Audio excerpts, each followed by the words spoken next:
নমস্কার বন্ধুরা, আমি ঈশিতা। আমার ইউটিউব চ্যানেল ঈশিতা সাহা ব্লগসে তোমাদের সবাইকে স্বাগত। আজকে কোনো ব্লগ ভিডিও দিচ্ছি না, আজকে একটা সুন্দর রান্নার রেসিপি সহজ পদ্ধতিতে তোমাদের সাথে শেয়ার করছি। তোমরা আশা করি দেখেই বুঝতে পেরে গেছো আমি আজকে তোমাদের সাথে কিসের রেসিপিটা শেয়ার করব। আমি এখানে 700 গ্রাম মতো চিকেন নিয়েছি। এটাকে আমি ভালোভাবে পরিষ্কার করে জল ঝরিয়ে রেখে দিয়েছি। তোমরা যখনই চিকেন নর্মালভাবে রান্না করবে চেষ্টা করবে মাংসর পিসগুলো যেন মিডিয়াম থাকে, বেশি বড়ও না আবার বেশি ছোট করেও যেন না কাটা হয়। একদম মিডিয়াম পিস করলে মাংসটা কিন্তু দেখতেও ভালো লাগে। তো প্রথম স্টেপেই আমি মাংসর ম্যারিনেশনটা সেরে নিচ্ছি। প্রথমেই আমি ভিনিগার দিলাম, আর দিলাম 1 চামচ মতো লবণ আর পরিমাণ মতো হলুদ। এই 3টে জিনিস দিয়ে আমি মাংসটাকে ভালোভাবে ম্যারিনেট করে আধ ঘন্টা মতো রেখে দেব। তোমরা ভিনিগারের জায়গায় লেবুর রসও দিতে পারো। আমার ঘরে যেহেতু লেবু ছিল না তাই আমি এখানে ভিনিগার ইউজ করেছি। এইবার মাংসতে দেওয়ার জন্য আমি 2টো বড় সাইজের পেঁয়াজ কুচি করে কেটে নিয়েছি, আর অর্ধেকটা পেঁয়াজ একটু বড় বড় করে কেটেছি, আর পরিমাণ মতো আদা ও পরিমাণ মতো রসুন আমি ছাড়িয়ে নিয়েছি। আর আমি এখানে 3টে বড় সাইজের আলু ইউজ করেছি, তোমরা তোমাদের ইচ্ছে অনুযায়ী আলুটা দেবে। আর এখানে দেখো আমি কয়েকটা কাঁচা লঙ্কা নিয়ে নিয়েছি। এবার মশলার জন্য আমি মিক্সার জারের মধ্যে সেই কাঁচা লঙ্কাগুলো দিয়ে দেবো। আর তোমরা যেরকম ঝাল খাও সেই অনুযায়ী কিন্তু কাঁচা লঙ্কা শুকনো লঙ্কা ইউজ করবে।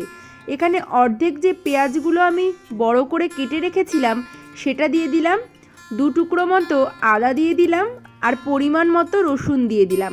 তোমরা যতটা মাংস নেবে তার পরিমাণ মতো কিন্তু মশলাগুলো ইউজ করবে। সাথে কিন্তু আমি এখানে 4টে শুকনো লঙ্কা আর 2 টেবিল চামচ মতো আমি এখানে আস্ত জিরা ইউজ করেছি। এবার এর মধ্যে আমি 4টে কাজু বাদাম দিয়ে দিচ্ছি। তোমরা অপশনাল কাজু বাদামটা দিতেও পারো, নাও দিতে পারো। তো এখানে পরিমাণ মতো জল দিয়ে আমি মিক্সারে এটাকে ভালোভাবে পেস্ট করে নেব।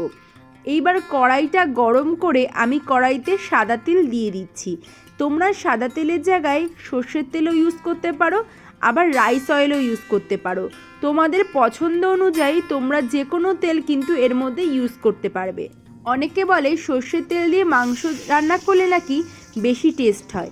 এরকম কোনো ব্যাপার না, টেস্ট কিন্তু সাধারণত সব কিছুর একই রকমই আসে, কিন্তু তোমরা তোমাদের পছন্দ মতো তেল কিন্তু এর মধ্যে ইউজ করবে। তারপরে আমি এর মধ্যে আলুগুলো দিয়ে দিলাম ভালো করে ভাজার জন্য। সাথে আমি লবণ আর হলুদও কিন্তু অ্যাড করে দিয়েছি আলু ভাজার সময়। আর আলুটা কিন্তু আমরা পুরোটা কুক করব না, 60% মতো কুক করব, যাতে মাংস রান্না করার সময় আলুটা একদম গলে না যায়। এইবার আমরা ভালোভাবে তেল ঝরিয়ে আলুটাকে তুলে নেব।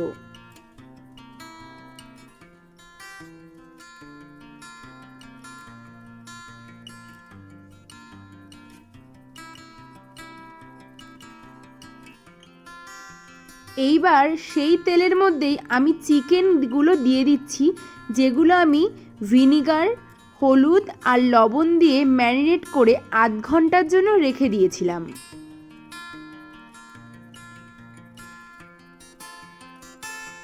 আরেকটা কথা তোমাদের সাথে শেয়ার করি, আমি কিন্তু খুব ভালো রান্না করতে পারি না, যতটুকু পারি সেই অনুযায়ী আমি তোমাদের সাথে আজকে এই চিকেনের রেসিপিটা শেয়ার করছি। যদি তোমাদের এই রেসিপিটা ভালো লেগে থাকে অবশ্যই বলবো একটা কমেন্ট করে যেও, লাইক করে যেও, আর প্লিজ শেয়ার করে যেও। আর আমার চ্যানেলে নতুন হলে কিন্তু চ্যানেলটাকে সাবস্ক্রাইব করতে ভুলো না। মাংসটা আমার ভালোভাবে ভাজা হয়ে গেছে। এবার তেল ঝরিয়ে আমি মাংসটা কিন্তু তুলে নেব। মাংসটা ভাজার সময় আমি কিন্তু কোনো হলুদ বা লবণ ইউজ করিনি, কারণ মাংস ম্যারিনেশনের সময় আমি কিন্তু হলুদ লবণ দিয়ে মাংসটাকে ম্যারিনেশন করে রেখে দিয়েছিলাম। আর মাংস রান্না করার আগে তোমরা যদি হলুদ লবণ আর ভিনিগার দিয়ে যদি ম্যারিনেশন করে রেখে দাও তাহলে কিন্তু মাংসটা অনেকটাই সফট হয়। আর মাংস থেকে কিন্তু একটা যে আষ্টে গন্ধ বেরোয়, মানে মাংসর যে একটা আষ্টে গন্ধ বেরোয়, সেটা কিন্তু একেবারে চলে যায়।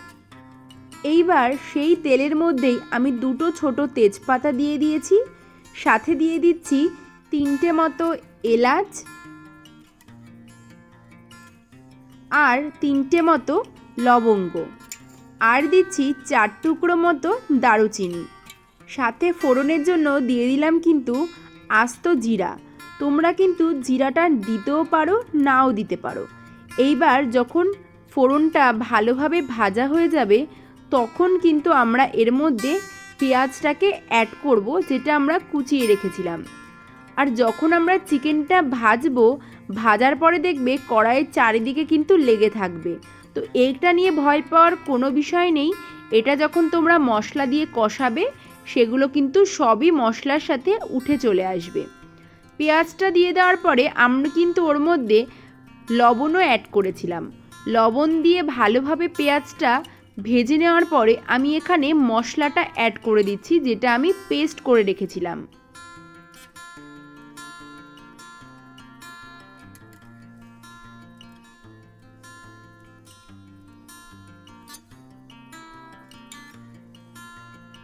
মশলাটা যখন ভালোভাবে কষতে থাকবে তখন আমি এর মধ্যে অল্প পরিমাণে চিনি ইউজ করব।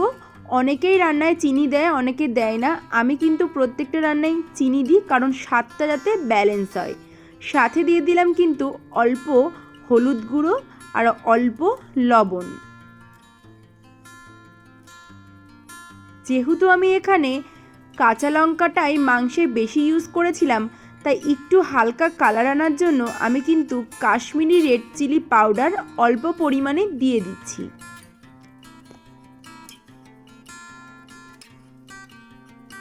এইবার সব কিছু দিয়ে আবারও ভালোভাবে মশলাটা কষিয়ে নেব। আমি কিন্তু মশলার মধ্যে কোনো টমেটো ইউজ করিনি, কারণ আমার ঘরে টমেটো ছিল না। তাই আমি এখানে একটু টমেটো কেচাপ জলে গুলিয়ে মশলার মধ্যে দিয়ে দেবো। তোমাদের ঘরে যদি টমেটো না থাকে তাহলে কিন্তু তোমরা এইভাবে টমেটো কেচাপটাকে একটু জলে গুলিয়ে তোমরা কিন্তু এই মাংস কষানোর সময় মশলার মধ্যে দিয়ে দিতে পারো। তাহলে কিন্তু কালারটাও খুব সুন্দর আসে আর ফ্লেভারটাও কিন্তু খুবই সুন্দর আসে।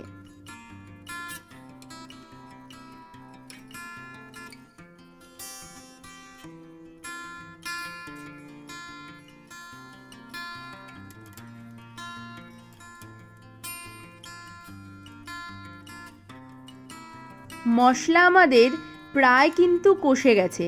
আর মশলা কষানোর সময় তোমরা চেষ্টা করবে গ্যাসের হিটটাকে লো রাখার, কারণ তোমরা যদি মশলা কষানোর সময় গ্যাসের হিটটা বাড়িয়ে রাখো তাহলে কিন্তু মশলাটা পুড়ে যাওয়ার অনেকটাই চান্স থাকে।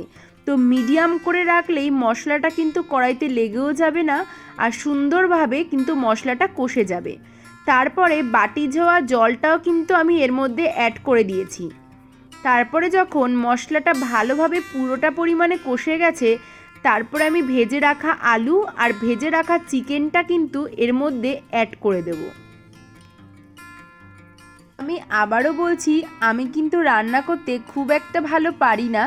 যদি রান্নায় কোনো ভুল ত্রুটি হয় তোমরা কিন্তু আমাকে অবশ্যই কমেন্ট করে জানিও, তাহলে কিন্তু সেই ভুলগুলো আমি অবশ্যই শুধরে নেব।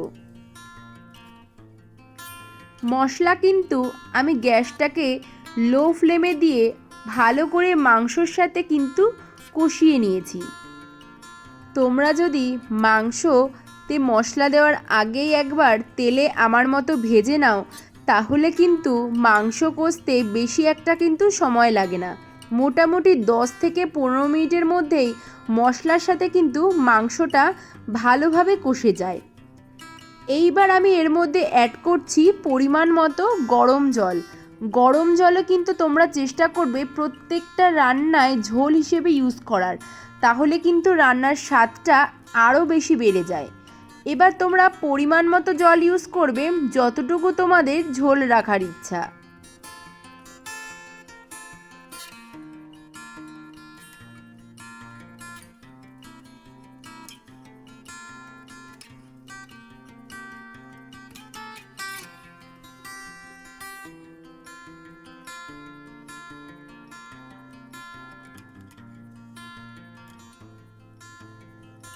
এইবার কিন্তু গ্যাসটাকে হাই ফ্লেমে দিয়ে ঝোলের সাথে মাংসটা ভালোভাবে ফুটিয়ে নিতে হবে। আর তারপরে ভালোভাবে কিন্তু আমরা একটু আলুগুলোকেও চেক করে নেব যে আলুগুলো সিদ্ধ হলো কিনা। আমি যেহেতু প্রায় 60% মতো ভাজার সময় আলুগুলোকে কুক করে নিয়েছি, তাই মাংস রান্না করার সময় আলু সিদ্ধ খুব তাড়াতাড়ি হয়ে গিয়েছে। এইবার আসি আসল জিনিসে। আমি কিন্তু মাংসর ফ্লেভারটা আরও বেশি বাড়িয়ে তোলার জন্য এর মধ্যে কসুরি মেথি ইউজ করেছি। তোমরা কিন্তু কসুরি মেথির জায়গায় ধনেপাতাও ইউজ করতে পারো, কিন্তু আমার মনে হয় ধনেপাতার থেকেও বেশি ফ্লেভার আনে কসুরি মেথি। তাই আমি এখানে মাংসর মধ্যে কসুরি মেথি দিলাম আর দিলাম অল্প পরিমাণে গরম মশলার গুঁড়ো। আর গরম মশলার গুঁড়ো দিলে কিন্তু মাংসর ফ্লেভারটা আরও সুন্দর হয়ে যায়। তো আমার কিন্তু লাল ঝাল ঝোল ঝোল আলু দিয়ে চিকেন কারি একদমই তৈরি।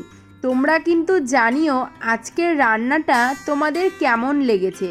আর অবশ্যই কিন্তু আমি যেই পদ্ধতিতে ট্রাই করলাম, তোমরাও কিন্তু এরকম পদ্ধতিতে বাড়িতে মাংস রান্না করে খেয়ে দেখো।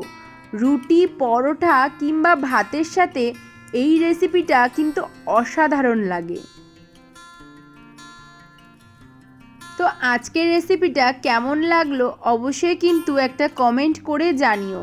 আর এরকম যদি আরও অন্য কোনো রেসিপি তোমরা আমার কাছ থেকে দেখতে চাও তাহলে কিন্তু কমেন্ট বক্সে জানিও।